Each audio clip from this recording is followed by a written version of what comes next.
Masechet Dishmaya, Masechet Baba Batra, Daf Pe Gimel. Nous commençons Daf Pe Bet Amud Bet, 10 lignes avant la fin. Vekama Yeh Benehem. Nous avons vu dans la Mishnah qu'un homme qui achète 3 arbres chez son prochain a acquis les 3 arbres, mais aussi le terrain sous ces arbres, sous les branches de ces arbres, entre ces arbres et autour de ces arbres. La Gemara se pose la question Vekama Yeh Benehem. Combien les arbres doivent être éloignés l'un de l'autre, pour qu'on puisse dire que ce qui a été vendu, c'est pas seulement les arbres, mais c'est même ce qui est entre les arbres. Parce que si les arbres sont trop proches, c'est comme une forêt qu'un jour ou l'autre on doit arracher, et donc il n'est pas logique de devenir propriétaire du terrain entre ces arbres. Si les arbres sont trop espacés, on ne va pas dire qu'il a acquis toute cette parcelle de terre, qui est que des arbres à des endroits éloignés. Alors l'Agma nous rapporte ici une marloquette. Rav Yosef Amar Rabbi Yehuda Amar Shmuel, Me'arba Amot ve'at Shmoni. De 4 amot jusqu'à 8. C'est-à-dire minimum un espace de 4 amot entre un arbre et un autre, pour que la charrue puisse passer entre les arbres, mais au maximum 8 amot. Si c'est moins que Arba amot, il y a 3 arbres moins que Arba amot, on ne lui donne pas le terrain entre les arbres. On considère qu'un arbre doit être arraché pour qu'il puisse se développer, et donc il n'a pas acheté 3 arbres. Si c'est plus que 8 amot, les arbres sont trop éparpillés. Rav Amar Rav Nachman Amar Shmuel Mishmone ve'at sheshesre, non, de 8 amot à 16 amot. Amala Abaye de Rav Yosef, Abaye dit à Rav Yosef, Lotiflog alea de Rav Nachman. Nous savons que Rav Yosef était tombé malade et avait oublié toute son étude. Abaye était là souvent pour lui rappeler ce que Rav Yosef avait oublié. Abaye vient dire à Rav Yosef, tu ne devrais pas être en marloquette avec Rav Nachman, ditnan matnidim kavate, parce que nous avons une Mishnah qui va dans le sens de Rav Nachman. Toi, Rav Yosef, tu as dû oublier cet enseignement par ta maladie. Fais confiance à Rav Nachman. C'est bien, comme dit Rav Nachman, de 8 à 16, parce que voici une Mishnah qui va dans le sens de Rav Nachman. Ditnan. La Mishnah nous dit Anotea et karmo, shesh esri amal, shesh esri amal. Celui qui plante, et karmo, c'est vignes. Un kerem, ce sont 5 vignes plantées, 2 en face de 2, et une 5e yotzezanav qui sort comme une queue. Ça, c'est le digne d'un kerem. Lorsque nous avons une seule vigne, on ne peut pas semer juste sous cette vigne, il y a un petit chiour, donc on donne un chiour par rapport à la vigne. Mais lorsque nous avons un kerem de 5 vignes, là on ne pourra pas non plus semer entre les vignes, sinon on revient à qu'il est à kerem. La Mishnah nous dit, celui qui plante et karmo shesh esre amal, shesh esre amal, il fait des rangées de 16 amot. Donc lorsqu'il a une rangée, ce n'est pas suffisant pour être appelé kerem. 2 rangées, il a au moins 2 vignes en face de 2 autres et une yotzezanav, donc il a un kerem. Donc combien les vignes sont éloignées les unes des autres, une rangée de l'autre, puisqu'il faut associer que ce soit un kerem. S'il a planté shesh esre amat entre une rangée de vignes et une autre, il y a 16 amot, alors mutar la visera lesham, on n'associe pas les 2 rangées. C'est comme gefen yichidi d'un côté, gefen yichidi, gefen, une vigne unique toute seule d'un côté et de l'autre, et donc on pourra semer au milieu. Donc là on voit que shesh esre amat, c'est le chiour pour les éloigner, mais moins que s'il y avait 15 amot, on les associe, et c'est donc un seul kerem. C'est vrai que c'est ce que nous avait dit Rav Nachman jusqu'à 16 amot. Amar Rabbi Yehuda rapporte que Maaseh Bet Salmon, c'était le cas dans cette ville de Salmon. Be'echad shnata et karmo shesh esre al shesh esre ama, un homme qui avait planté ses vignes sur plusieurs rangées, et entre les rangées, il y avait 16 amot. Ve'aya ofer, se'ar shte shurot etzad echad, ve'zorea et anir. C'est-à-dire que il avait, on va prendre l'exemple, il avait 3 rangées. 1, 2, 3, et les rangées étaient espacées de 16 amot. Seulement les vignes, il y a des feuillages, il y a des branches qui s'étendent. Donc pour qu'ils puissent planter entre les deux rangées de vignes, il a dû, cet homme-là, retourner c'est-à-dire les branches de ces deux rangées, les tzadechad vers un côté. C'est-à-dire que il a planté deux rangées. On a dit trois rangées, donc on va prendre d'abord deux rangées, une qui est plus au nord, ensuite l'autre au sud. Et les rangées sont plantées de l'est à l'ouest. Une est au nord, l'autre est au sud. Donc le feuillage, les feuilles vont aussi vers le milieu. Mais si on tient compte du feuillage, il y a moins de 16 amotes. Donc pour qu'il puisse y avoir 16 amotes vides de feuillage entre les deux rangées, il a retourné. Donc on va dire la rangée qui était au nord, il a retourné tout le feuillage vers le nord. Et la rangée qui était au sud, il l'a retourné vers le sud. Et donc il a pu, cette première année, planter de ce côté-là au milieu. Mais pour l'autre côté, puisqu'il a planté, on va dire, on prend le cas de trois rangées, donc entre ces deux premières rangées, il peut planter, mais entre les deux autres rangées, il ne peut plus planter, puisque le feuillage est tourné de ce côté-là. Donc pendant une première année, il ne pouvait pas planter entre chaque rangée. En vérité, il pouvait planter une entre deux rangées, mais une sur deux.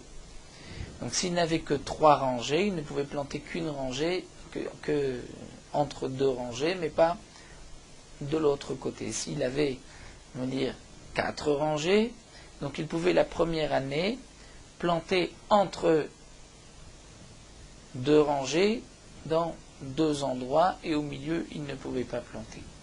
Donc la première année, il était offert Shash Teshura de Tzadechad Vezorea et Tanir. Les Shanachet, après, il a offert et Tasser les Makom Azera. Il a retourné le feuillage vers le côté où il avait l'année dernière semé, Vezara et Tabo, et il a planté cette année ce qui était beau, ce qui n'avait pas été semé. Et il a semé cette année ce qui n'avait pas été semé l'année dernière. En tout cas, on voit de ce maasé de Rabbi Yehuda que lorsqu'il y a 16 amot, mais 16 amot sans feuillage d'une vigne à l'autre, on n'associe pas les deux vignes et on peut planter au milieu. Sinon, c'est qu'il est à Kerem. Lorsque on a rapporté ceci devant les Chachamim, ils ont permis.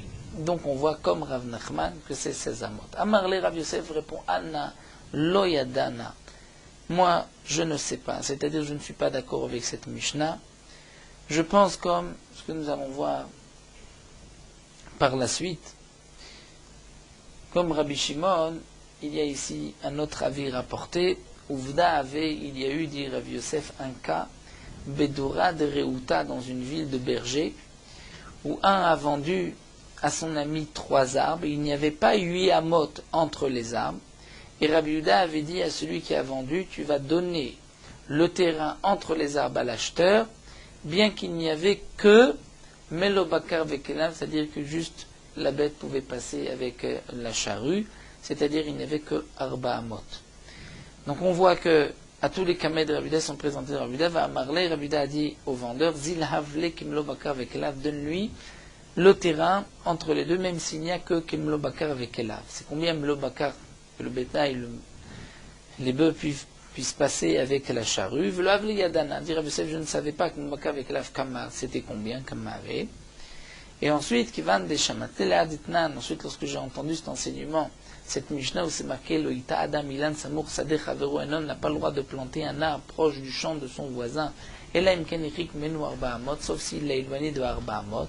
Fetane Allah, nous avons enseigné pourquoi c'est Arba Amot chez Amokide Avodat Kerem, pour qu'il puisse travailler, labourer autour de la vigne. Donc, Amina, dit Rav Yosef, je me suis dit que Shma Amina Kimlo Baka avec Lav, c'est Arba Amot. Bloka avec Elav, que nous a rapporté Rabbi Yehuda, c'est Arba Amot. Donc effectivement, lorsqu'il y a Arba Amot entre deux arbres, là on donnera, à partir de Arba Amot, on donnera le terrain entre les deux. Donc Rav Yosef répond, c'est vrai que pour la distance maximale, c'est 16 amot.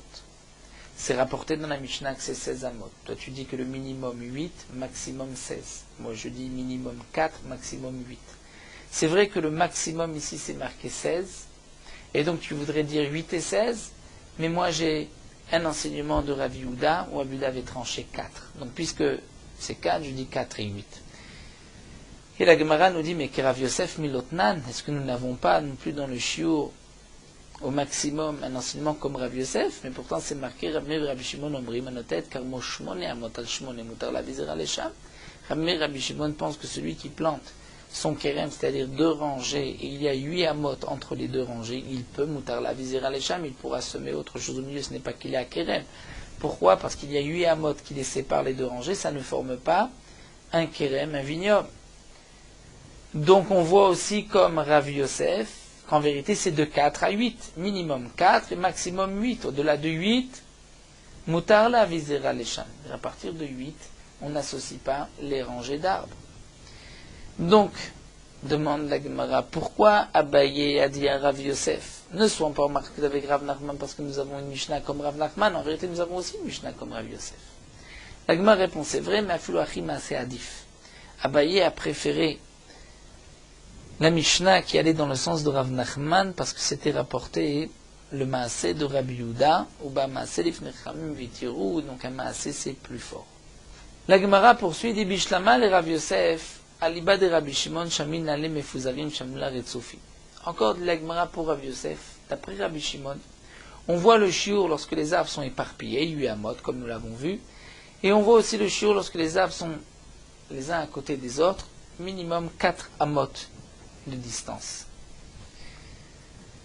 Comme on le voit, Mefuzarim Ade Amran, la Mishnah que nous avons rapportée, Anotet Karmo Shmone Amot al Shmone Amot, et aussi Retzufim, dit-là, nous avons une Mishnah, Kerem Natua al Pachot Me'arba Amot, no Kerem, dit Rabbi Shimon, pour Rabbi Shimon, des vignes qui sont plantées, même si j'ai 5 vignes, mais il y a moins de Arba Amot entre une vigne et une autre, ce n'est pas un Kerem, dit Rabbi Shimon. Chachamim Omrim, c'est un Kerem. Veroem et Taim Tsaim Kilunam, pour les Chachamim, on voit les arbres du milieu comme s'ils ne sont pas là. Et donc on compte, si nous avons 5 arbres, Shtaim, 2 en face de 2 et un Yotse Dofen, qui Zanaf sort sur comme une queue, c'est un Kerem comme nous l'avons vu auparavant, qui ont donné un guédé de Kerem, c'est 5 vignes. Même s'il y a plus que 5 vignes, on fait comme si les vignes qui étaient au milieu avaient été arrachées. Mais pour Rabbi Shimon, non.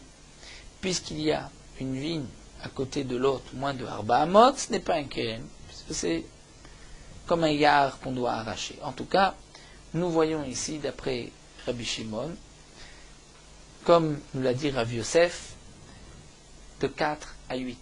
Moins que 4, on ne donnera pas un terrain entre les arbres. Plus que 8, on ne donne pas non plus, on n'associe pas les arbres. Mais pour Rav Nachman, Aliba de Rabbanan, Mefuzarim, Shamle, ce que nous a dit Rav Nachman, c'est vrai qu'ici dans la Mishnah, on a vu Mefuzarim, 16 amot. Lorsque j'ai une rangée et une autre, s'il y a 16 amot entre les rangées, on ne les associe pas. Donc on voit que le chiot maximum 16. Mais demande la Gemara, mais Retzufim Mishaminanle, ce que nous a dit Rav Nachman, 8 Retzufim minimum. Il faut qu'il y ait 8 d'écart entre un arbre et l'autre. Ça, on ne l'a pas vu. Donc d'où c'est Rav Nachman, ce shiur, d'où est-ce que c'est Rav Nachman, ce shiur de 8? La Gemara dit c'est une svara. Puisque les Rabbi Shimon Palga, pour Rabbi Shimon, nous avons vu 8 et 4. Donc 4, c'est la moitié de 8. Et bien pour les Chachamim, Name Palga, puisque pour les Chachamim, c'est 16, et Mefuzarim, donc Retzufim, c'est la moitié, c'est 8. Amar Rava, mais Rava vient trancher. Hil Cheta, me Arba Amot ve'at Sheshesre. Rava tranche, un peu comme Rav Nachman, un peu comme Rav Yosef, de 4 à 16. C'est-à-dire que, comme explique le Rashbam, là où nous avons vu une marloquette, 8 ou 16, il a tranché comme Rav Nachman, il a tranché 16. Là où il n'y a pas de marloquette, c'est-à-dire que le shiur Arba est marqué, mais fourrage, le shiur 8 n'est pas marqué. Donc on ne va pas maintenir cette svara C'est-à-dire la moitié de 8 c'est 4, donc la moitié de 16 c'est 8. Non, on va dire qu'ils sont tous les deux d'accord pour 4. Donc la halakha c'est Arba Amot Ad Sheshesri. Et on rapporte une braïta, Tanakavate de Rava, Kamayum Kuravim Arba Amot. Combien les arbres, grand maximum, doivent être proches pour qu'on puisse donner un terrain, c'est Arba Amot minimum, il faut qu'il y ait un espace. Et Kamayum Hakim, combien ils doivent être éloignés, et au maximum éloignés. Sinon, s'ils sont trop éloignés, on considère que ce sont des arbres, des yichidim, on ne donne pas de terrain, c'est Shesh Esrei. Dans ce cas-là, Rezekana Karka, il a acquis le terrain, et pas seulement le terrain, mais aussi les Tagilanot Shebenem, le terrain entre les arbres et les petits arbres qui poussent entre ces arbres-là. Les Fichar, et pour cela aussi, il y avait Shailan Oniktsat, c'est Shlo Karka.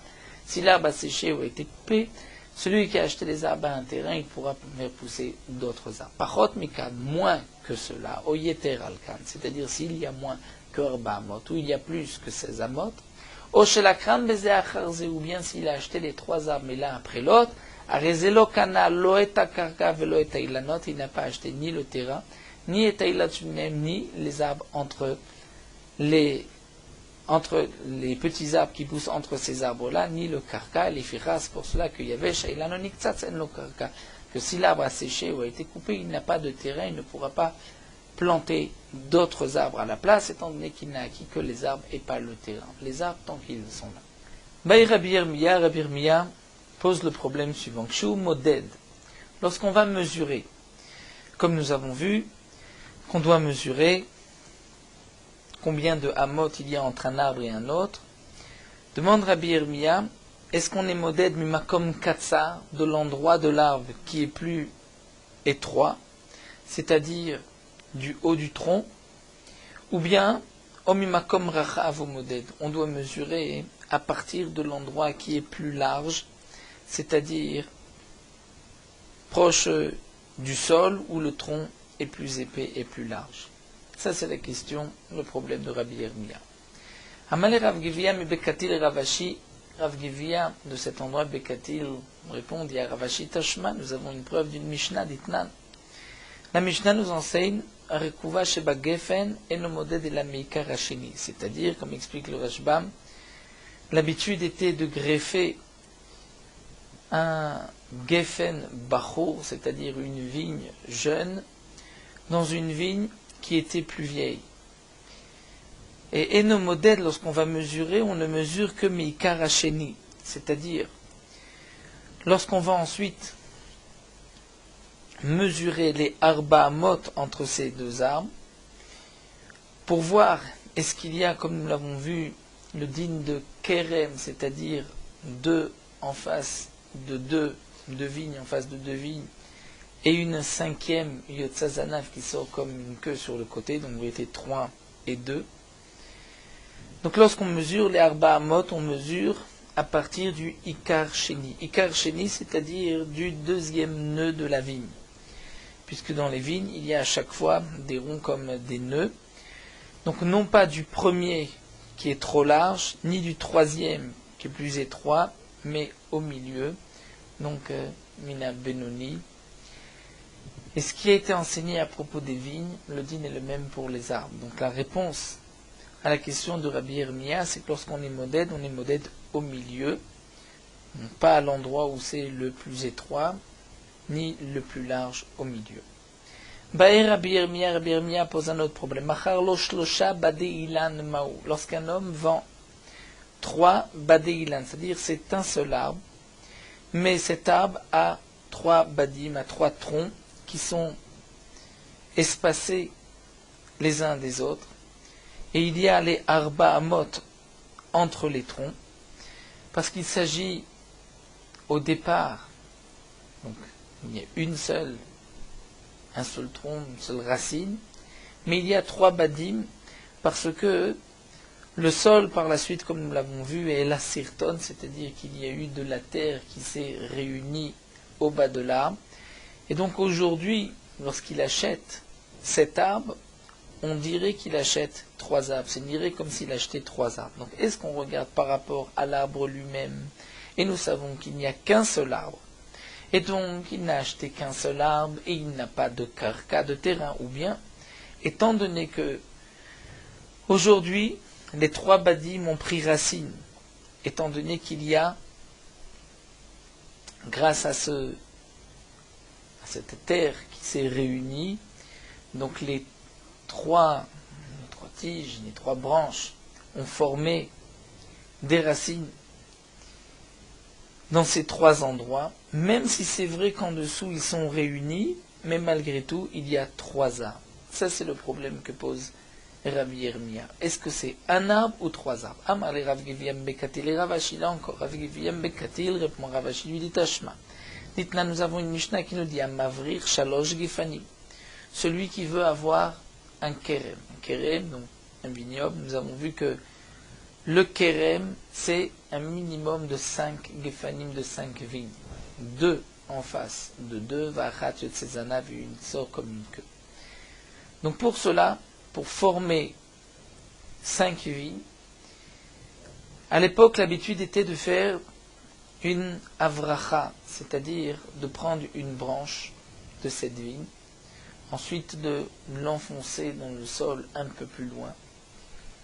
Cette branche se trouvant sous la terre va ensuite produire des racines, et une fois que cette branche a pris racine à cet endroit-là, on coupait la branche, on l'a détachée de sa source, et nous avions 2 gefanim de vigne. Donc la Mishnah nous dit à Mavrir Shalosh Gefanim, celui qui veut avoir un kerem. Donc il ne peut pas être Mavrir juste 2 gefanim, sinon il n'aura que 4 vignes. Donc il va prendre 3 gefanim pour en avoir 6, mais en vérité il n'en a besoin que de 5. Donc il est Mavrir Shalosh Gefanim. Ve'ekerehem Nir'im, c'est-à-dire que nous avons maintenant des racines sur 6 points. Rablezer Rabbi Tzadok, comme Rablezer Rabbi Tzadok nous dit, Im yesh benem arba amot vat shmone et mitztarfim. S'il y a entre les vignes, entre ces 6, il y a entre 4 et 8, c'est-à-dire jusqu'à 8, comme Rabbi Meir et Rabbi Shimon que nous avons vu plus haut, mitztarfim. Les 6 gefanim s'associent et donc nous avons un kerem, même si en vérité les 2 gefanim, chaque 2 gefanim sont encore yonkim, c'est-à-dire puisent leur énergie, leur force du même endroit. Parce qu'on ne parle pas encore du cas où il a coupé la branche, il ne l'a pas encore détaché de sa racine, de sa source. Donc malgré tout, on voit que mitztarfim, ça s'associe vimla, mais sinon en mitztarfim. Donc on répond à la question de Rabbi Yirmiyah, lorsqu'il y a des racines à ces 3 endroits, donc puisque mitztarfim, c'est qu'il y a, on considère que ce sont 6 gefanim, donc là aussi on considère que ce sont 3 arbres, et donc il a été connu le karka. La Gemara continue, Baïrav Papa, Machar lo shnaim betor sadiou ve'echad ala metzer. Toujours dans le din de celui qui achète 3 arbres. 3 arbres, il a acquis le terrain entre ces arbres. Quel est le din si un homme, on va dire Réhouven, est propriétaire de 2 arbres chez lui, il a 2 arbres dans son champ à lui, son propre champ, ve'echad ala metzer, il n'a un 3e arbre à la metzer sur la limite. Le metzer, comme nous avons vu, autour des champs, aux limites des champs, il y avait un petit monticule de terre qui permettait de délimiter les champs. Le 3e arbre se trouve à la metzer. Est-ce que nous allons dire qu'il y a là 3 arbres ensemble, puisque les 3 ont été vendus, et donc il a été connu le karka, ou peut-être, étant donné qu'il se trouve à la metzer, il est détaché des deux autres. Ou encore, shnaim betor shelo vechad betor shel chavero mai. Quel est le din si un homme est propriétaire de 2 arbres chez lui dans son champ, et il est propriétaire d'un arbre chez son voisin, et pas seulement de l'arbre, mais du terrain aussi sous cet arbre. Est-ce que, dans le cas où il vend, on va dire Réhouven vend à Shimon ces 3 arbres, est-ce que Shimon a acquis le terrain entre ces 3 arbres, étant donné que Réhouven est propriétaire des 3 arbres, de la terre sous ces arbres, donc il a vendu 3 arbres, ou peut-être, puisque c'est dans 2 champs différents, on n'associe pas les 3. Quel est le din? Et là on répond par un tekou. Nous attendons la venue d'Eliyahu Hanavi pour répondre à cette question. Baer Ravashi soulève le problème suivant. Bor, Maouch et Tafsik. Nous avons Réhouven qui vend 3 arbres à Shimon, mais il y a entre les arbres un puits. Est-ce que le puits va faire un hefsek interrompre les trois arbres, et donc il n'a pas acquis le terrain entre ces trois arbres. Maosh et tafsik. Ou encore, amatamaim maosh et tafsik. Et le Rashba m'explique que la question est sous cette forme. Même si tu veux dire que dans le cas où il y avait, dans les cas de Rav Papa, Shnaim betor sadou vechad ala metzer ou Shnaim vechad betor shkabou, il n'y avait rien qui interrompait. Donc c'est pour cela qu'on va dire qu'il a vendu 3, mais peut-être que lorsqu'il y a un puits et qu'il y a de l'eau dans ce puits, donc c'est un hefsek. Et même si tu dis que ce n'est pas mafsik, pourquoi? Parce qu'on ne voit pas l'eau de l'extérieur. Mais peut-être à matamaim, lorsqu'il y a une rigole d'eau qui coule entre ces arbres, où là on voit l'eau, peut-être que c'est un hefsek, ça va séparer entre les arbres. Ou encore, on posera la question Reshut Arabim Maou, c'est-à-dire même si tu dis que l'eau n'est pas mafsik,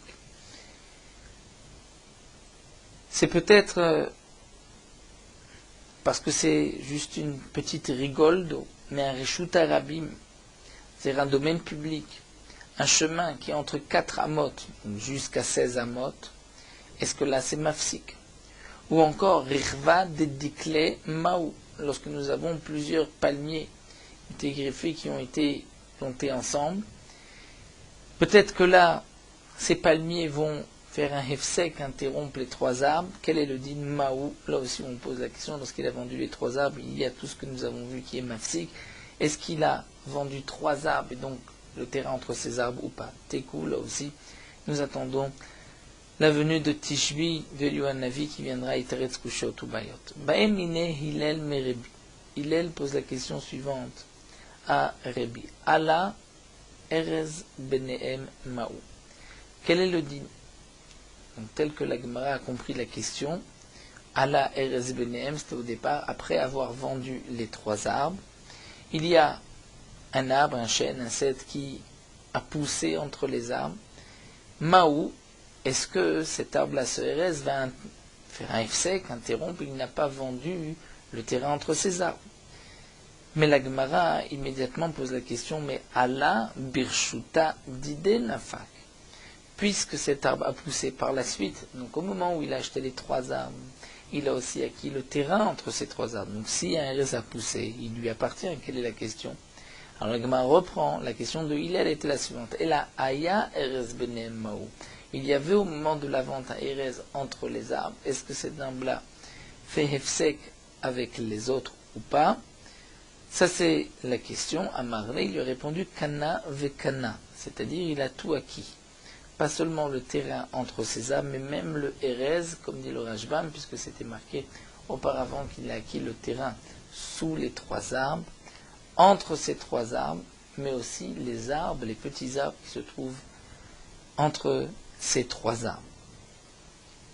La Gemara poursuit, après nous avoir donc enseigné le din de ces 3 arbres, il nous reste à définir comment sont plantés les 3 arbres, Ketzad en Omdim.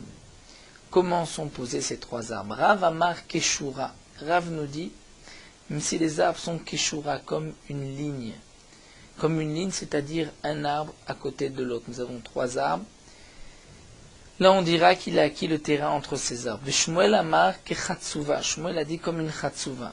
Un Chatsuva, c'est comme un trépied qui a donc 3 pieds, une forme d'un ségol. Nous avons un petit dessin dans Rashi, dans le Rashbam, Keshura, 3 points, donc 3 arbres l'un côté de l'autre, et Kechatsuva comme un triangle. Donc pour Shmuel, c'est lorsque les arbres sont plantés de cette manière. Mandama Keshura Holshkin Khatsuva, nous dit la Gemara, d'après Rav qui pense que lorsque les arbres sont alignés, il a acquis aussi le terrain entre ces arbres, donc à plus forte raison, lorsque les arbres forment un triangle, où là c'est sûr qu'il a acquis les arbres, pas seulement les arbres, mais le terrain entre ces 3 arbres, étant donné que c'est un triangle, on ne peut pas facilement labourer entre les arbres. Uman Dama Kechatsuva, mais d'après Shmuel qui a dit que c'est lorsque les arbres sont plantés comme un triangle, c'est dans ce cas-là qu'il a acquis la terre entre ce triangle. Aval Keshura alo, mais c'est comme une ligne lo. Non, Maïtama, pourquoi? Mishum de Mizdara bin Tayou, étant donné qu'on peut facilement semer entre ces arbres, donc peut-être que celui qui a vendu s'est gardé la possibilité de plantés entre ces arbres.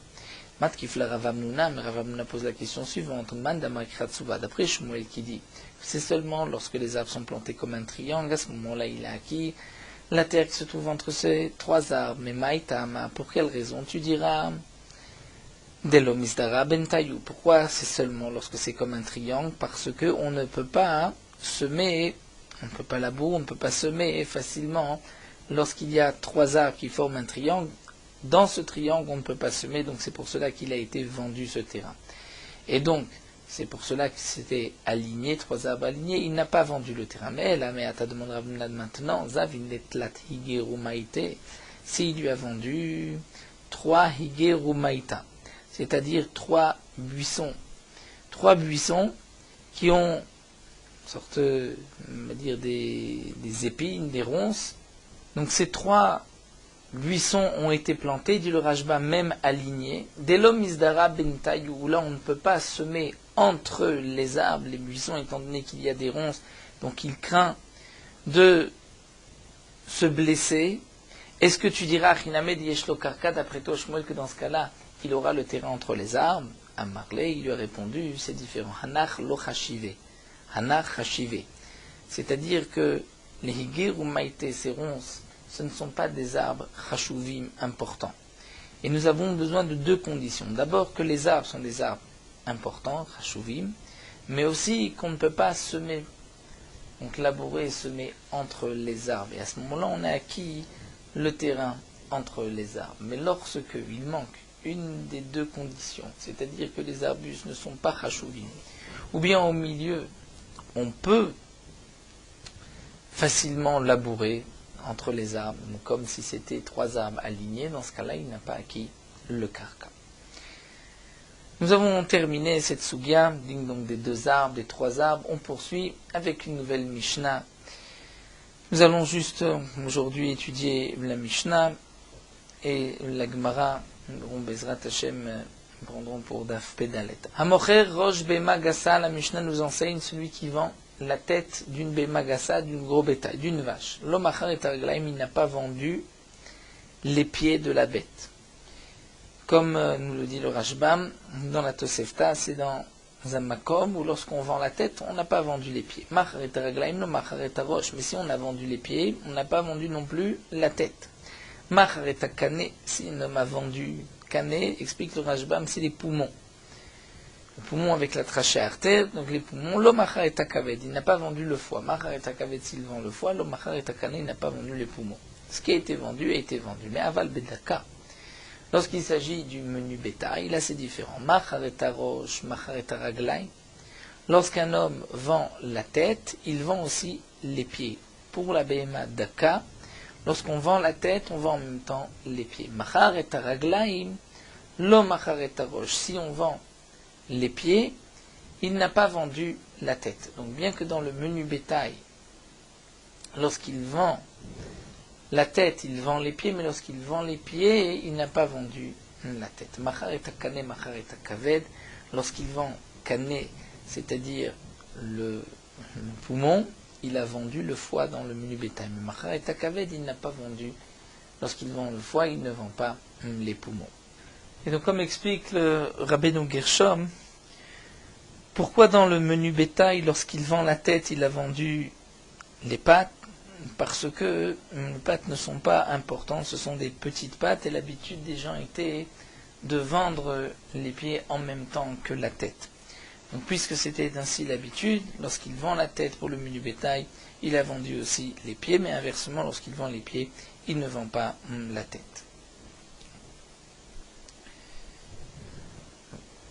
Donc nous allons nous arrêter ici, Marba Midot, et nous terminons avec Meorot Halacha Daf Pegimel. Au moment de Matan Torah, Kadosh Baruch Hu dit à Moshe Rabbeinu, Vatapo Amod Imadi, et toi, reste ici, debout avec moi. De ce passouk, nous apprenons qu'Aviachol, Kadosh Baruch Hu ordonne à Moshe Rabbeinu de rester debout, qu'Aviachol avec Kadosh Baruch Hu. C'est-à-dire, Kadosh Baruch Hu qui lisait la Torah à Moshe Rabbeinu, lui, était debout et demandait à Moshe Rabbeinu d'être debout avec lui. Et à plus forte raison, les Bnei Israël qui ont reçu la Torah étaient debout par la crainte du ciel, la crainte d'Akadosh Baruch Hu qui leur donnait la Torah.